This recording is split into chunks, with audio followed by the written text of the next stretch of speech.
Okay, perfect. Perfect. Let me see what I look like. Okay, perfect. So, hi, my name is Charlie Kaufman. I'm cosplaying or playing as a financial analyst today. Um, so the two stocks I decided to break down were Delta Airlines and Southwest Airlines. That is because or I plan on becoming a pilot, or that's a dream of mine. So I enjoy watching the airline market. I also know it's a very stable and safe business to invest in. Uh, in this, I will answer which of the two airlines you should invest in and why, and add to your portfolio. We will look at their total returns and determine which stock better suits your portfolio. Um, the total return shows how volatile a stock is, and since we want a portfolio, or I'm just saying a portfolio with large gains and significant amount of defensive measures for any market drops, um, we're just going to use that as a template to determine which stock better suits that type of portfolio. Okay. So I got all my data from Yahoo Finance right here. They gave us the download, and I made sure to make sure all my data was straight off of Yahoo Finance. To verify the accuracy of Yahoo Finance or my numbers, which I just did on Yahoo Finance, I Googled how to know if Yahoo Finance is accurate, and it said word for word right off Google, yeah, or right off, Yahoo's website. Yahoo Finance ensures the accuracy and reliability of its content through a multifaceted verification process. This includes rigorous fact-checking by experienced editors, regular updates to ensure information remains current, and a commitment to publishing corrections when errors are identified. They also partner with various data providers to source information on company profiles, market data, and financial statements. Honestly, the biggest challenge of this was learning how to navigate Yahoo Finance, and um, just figuring out what what what buttons to push to get the data I needed. And I did use AI to help me with that. And also just learning Python in itself, um, how to navigate the code. Since my first time using it, it took a little longer how to set up the problems. But once I get the hang of it, it kind of went a little quicker. So, okay. Now I need to show you my code. So this is how I pull my data. I did this to pull the data, straight from Yahoo Finance, and then I use this to chart it down here. This is just the labels, down right here.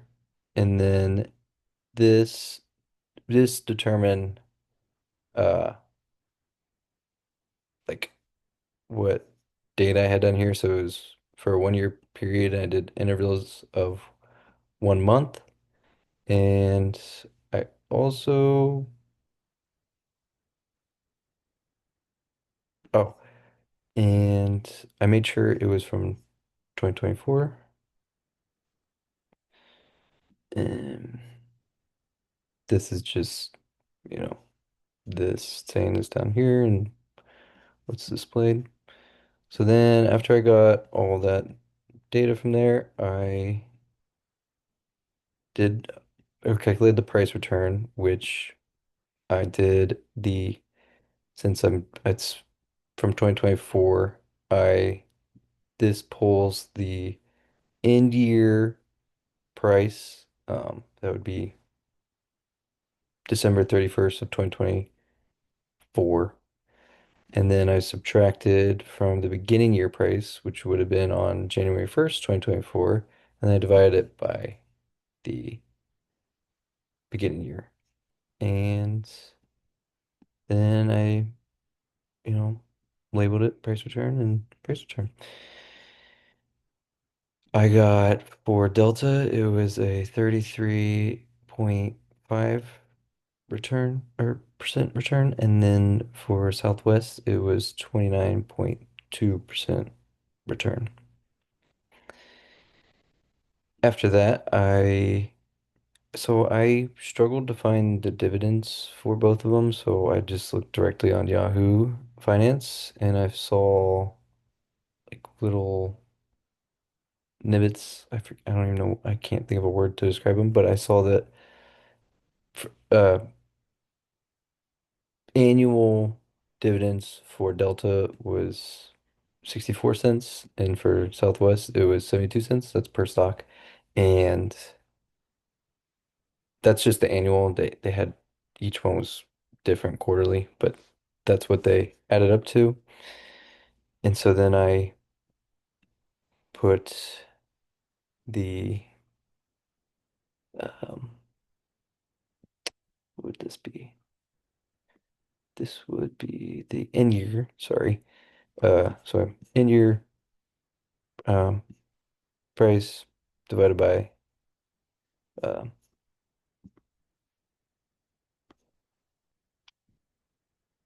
no, so I'm sorry. I'm sorry. Um those assumed dividends numbers divided by the in year price, and then I got um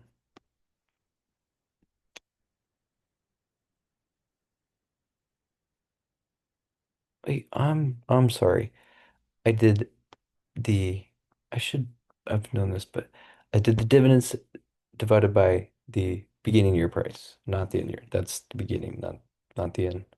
Keep getting them switched up. And then obviously my title right here. And then for those I got 1.5% for Delta and 2.5% for Southwest. So Southwest is a little bit more uh, generous with their dividends. I'll explain that later. And then total return, you just add those two up. So price return plus dividend yield right here. And that got me uh, 35.1% for Delta and 31.7% for Southwest um, as a total return. And then annualized would be the same for, or as total return because it happened in 2024. So it's already happened. And then this was, oh, I was just messing with AI here. Oh, here are the validation checks that um I think I did this right. You included them in the textbook, and I just plugged it in here and changed it so it would work with mine. And then these came back as reasonable and some correctly, so that validated my data above, which was nice to see. And then, there, oh, that's the example that you gave. So then I took this and I changed it so it would work with uh, my stocks, not Microsoft. And each line of the, I had it written down. I mean, this is just the data points, the start price, end price, and the assumed dividends I put in there. And then just like I did above, the price return, which looks a little different here, but about the same. Same with dividend yield. It's a little funky because I put those in manual, and then total return, annualized, same as above. And then I did the exact same thing for Southwest Airlines. I just or put it all in one. And then that gave me these down here, which is the kind of easier to look at screen. And you can see my total return is 31.1% for Delta and 31.73% for Southwest.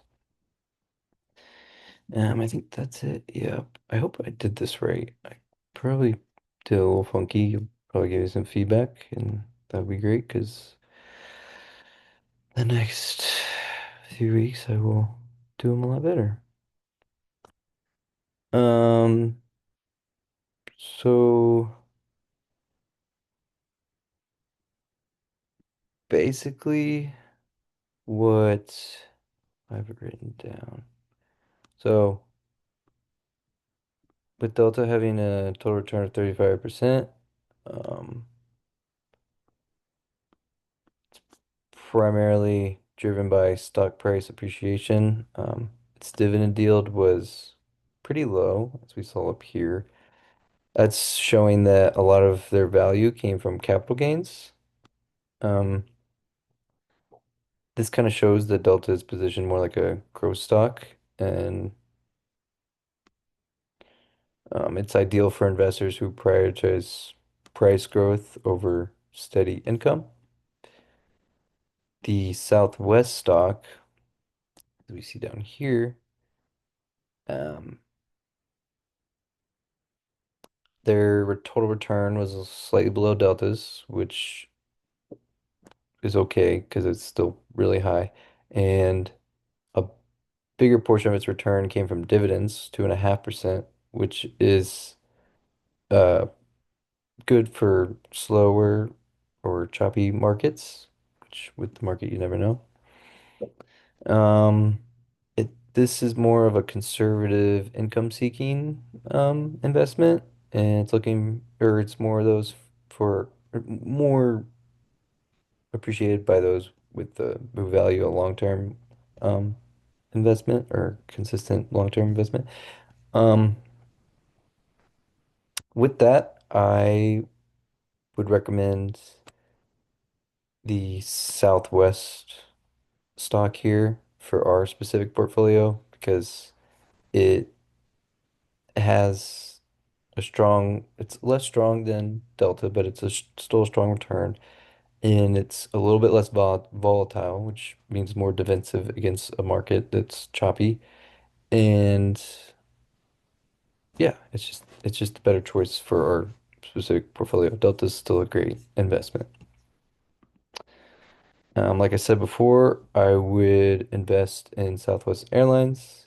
They fit the stocks we were looking for and fit their overall theme of the portfolio. Overall though, I learned a lot about Python and